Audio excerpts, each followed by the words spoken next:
Hello, everybody. Ketchy1383 with Ketchy Gaming.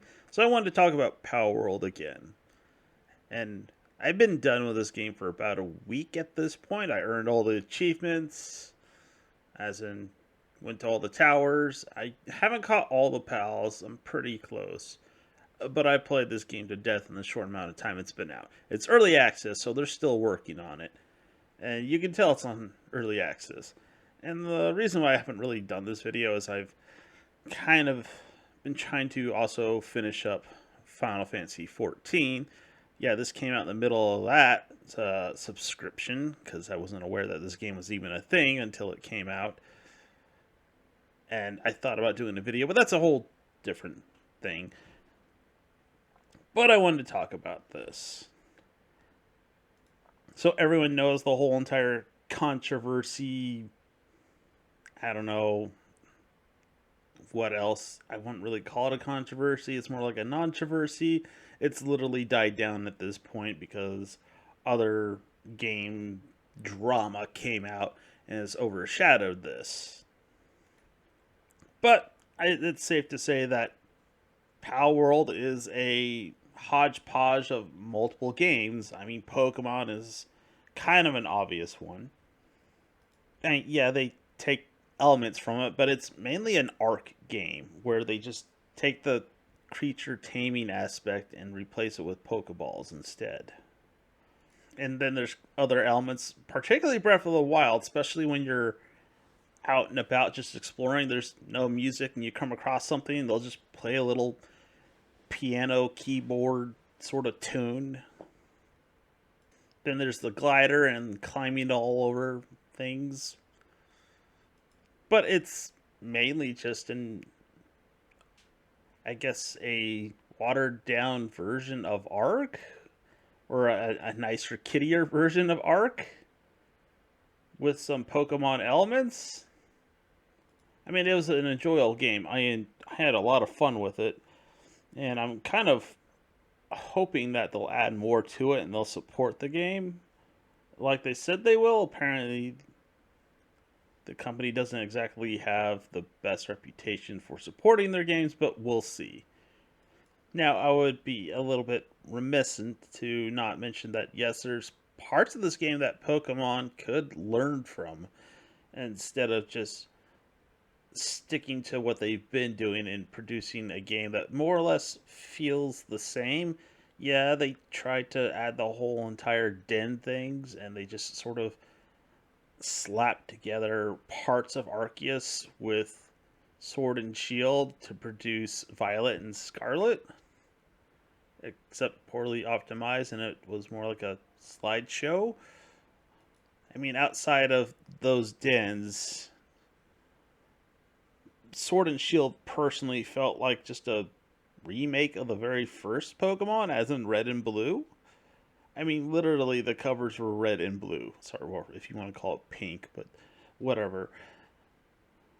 I mean, all they did was use a bicycle, and it felt kind of like a step backwards, actually, because I played a little bit of Sun and Moon before Pokemon Sword and Shield came out, and they had actual Pokemon you can control and ride in that, and then they went back to the bicycle, and it was sort of like, ugh. And they kind of sort of half-assed it, admittedly, with the special Pokemon in Violet and Scarlet as well, where it's the only one you ride. I mean, yes, it can climb stuff and glide, but yeah, would have just been better to give you a flying Pokemon, or gradually, I don't know, sort of increase, or not increase, give you means of like riding a Pokemon with, say, something, a quadruped, then moving it up to something that flies. And you can get better Pokemon that are faster. Kind of like what this game did. You can literally capture pals, get saddles for them, and then move faster while getting better pals and getting faster mounts. It's something Nintendo could learn from, involving their Pokemon and more than just sitting in your Pokebank and doing absolutely nothing the whole entire time. I don't know exactly what you do. I don't know if you want to go the crafting route and just make a copy of Palworld, but with Pokemon officially. I think that might be a little too on the nose. But I kind of would like to see them attempt something similar. Like, one of the things that did bother me a little bit was that they're like, we added guns because Americans like to shoot things. And I'm like, kind of true.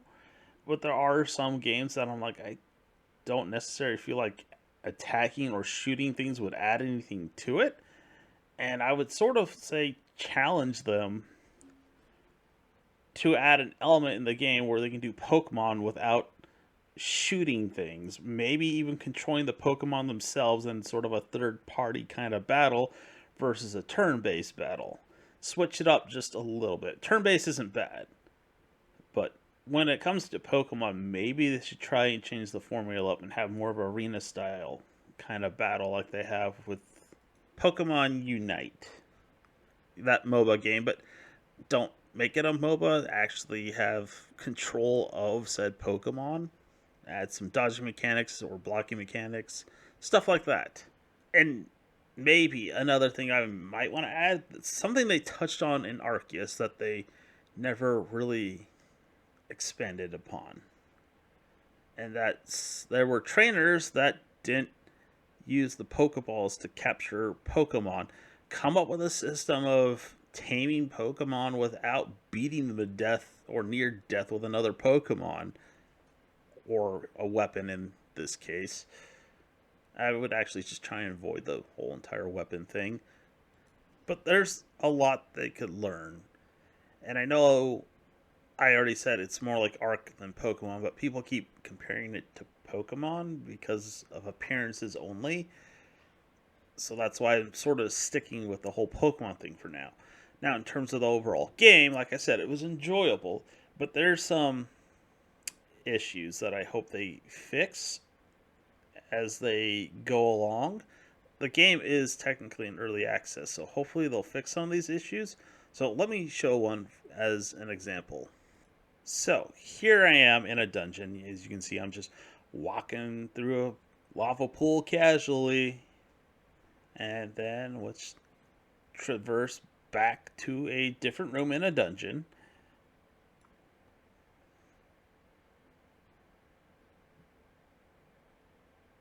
And there you see it.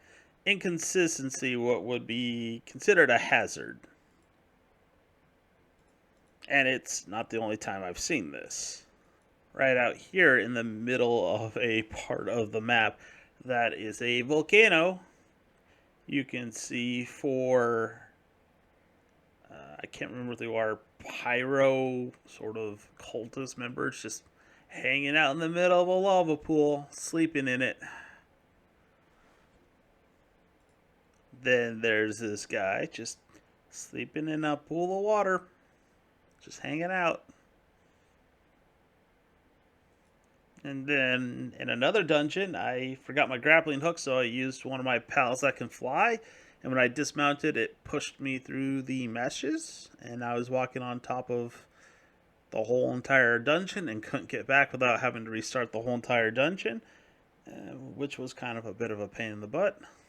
And then that inconsistent sort of hazard damage, as you can see there, I wasn't able to quite record it in time, but the boss pal was sleeping at the base of this tree, and at the base of this tree is a lava pool, and it killed it for me. I didn't get any of the treasure for it, but it definitely did my job for me. So there are bugs, and I don't expect there to not be bugs, especially with games becoming more and more complicated.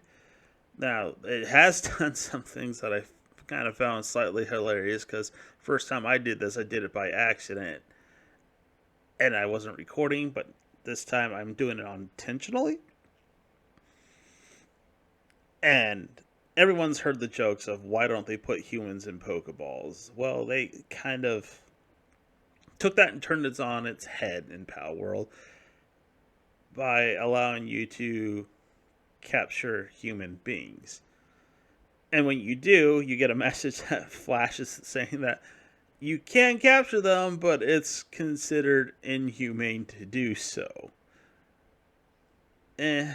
Whatever. You can then take said human, or I guess human pal, and have him run around with you and attack other pals. Or even do tasks around your base. So there's actually one last thing you can also do with your human pals involving a particular object called a meat cleaver. Yep, they censor it, which is kind of funny, but engage in casual murder of your human pals as well, just like every other pal.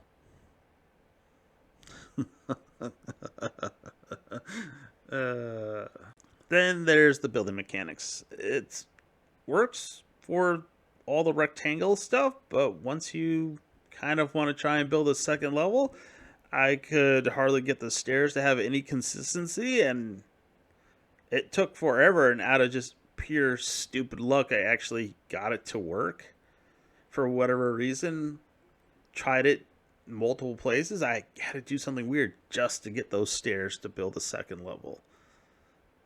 I wish that's something that worked, but hopefully they'll get it to work in the future or work better. Then there's the gunplay. It's pretty solid for the most part.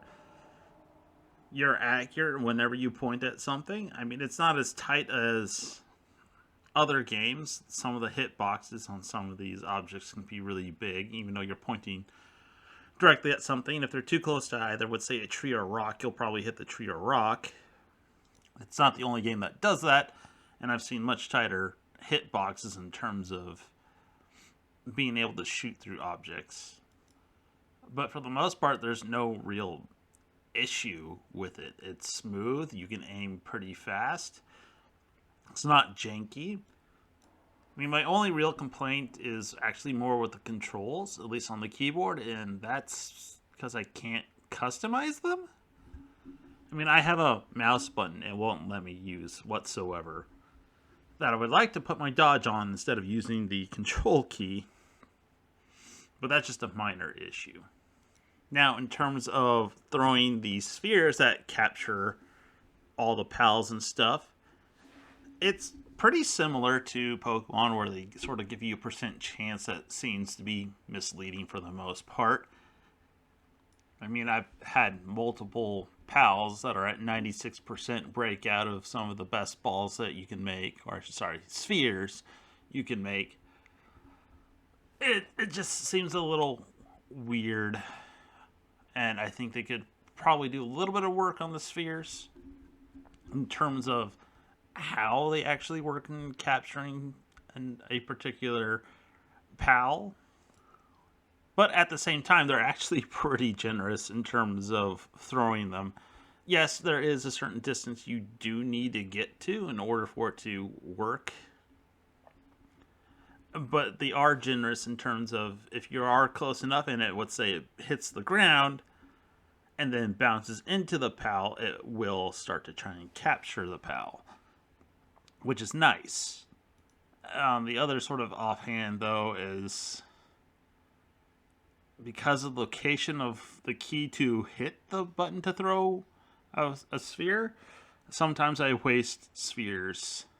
It's another button I wish I could remap, but it won't let me remap the keyboard right now. Like I said, minor issue. The one thing that does drive me nuts, though, and I don't know if this was done on purpose to attempt to balance it out, but you can throw a pal sphere and then it pops out. You can hit it with another one. Sometimes it'll let you go right off the bat in terms of capturing another pal or the same pal. Other times the sphere will just bounce off without caring or just completely miss altogether, even though you hit it. And then there's the climbing mechanics that are very similar to that of Breath of the Wild, in that I don't really use them, so I don't have any footage of them, and I guess I could have intentionally gone in and collected some, but I didn't. They're just kind of there. I mean, once you get a pal that can fly, it just never gets used. I mean, they have a grappling gun as well, but I didn't even use that because I had pals that could fly. It just seems like something they added for the sake of adding and be like, hey, Breath of the Wild did this. What's added to? I guess you could also say Tears of the Kingdom, but that's besides the point. The obvious fix is just to not allow pals to fly in dungeons. That way you actually have to use the climbing mechanics and the grapple gun if you have it. But this game was actually really enjoyable to play. Not nearly as long as Ark or as arduous to find stuff to craft or go into some weird tunnel filled with borderline eldritch horrors to learn how to make something or get a piece of equipment I need to move on. It was simple, and I'm hoping they expand upon it, like I mentioned before. And yes, the game is early access, and I'm kind of conflicted because it is rather buggy, and some things clearly just don't quite work right. But I'm hoping they will fix it, which I'm kind of sort of against in terms of gaming, mainly because I think they should be programmed to have as few bugs as possible. I'm not saying they're not allowed to have bugs. I already mentioned that before. But I kind of dislike this whole entire thing of we'll launch it now and we'll fix it as we go. I think in this case, for the most part, it's pretty solid. Yes, it has its share of bugs, but they're not game breaking and they don't ruin the experience for the most part. And there are other things they could fix later on, and they probably will. Hopefully, they will. And I hope they expand upon this game, and I look forward to seeing what they do next with it. I sort of wonder if they're going to do like an arc route where they have multiple maps and they'll expand on what pals they have and equipment. And there is one distinct advantage it has over Arc, and that it's not almost 400 gigabytes in size. That's why I didn't use any Arc footage, because I'm not about to download that much data for a 30-second clip. I digress.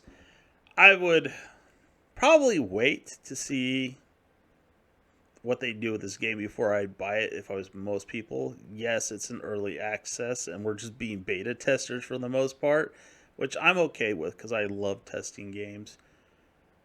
Well, I've never actually done like a full-time testing gig. I've done my share of testing and beta and a couple of alphas. But I think in this case, we're being used to find bugs and balancing game issues and stuff like that, which is fine. Hopefully, it'll make for a better game for people who do buy it at a later date and time. Anyways, if you made it this far, thanks for watching. Have a good one.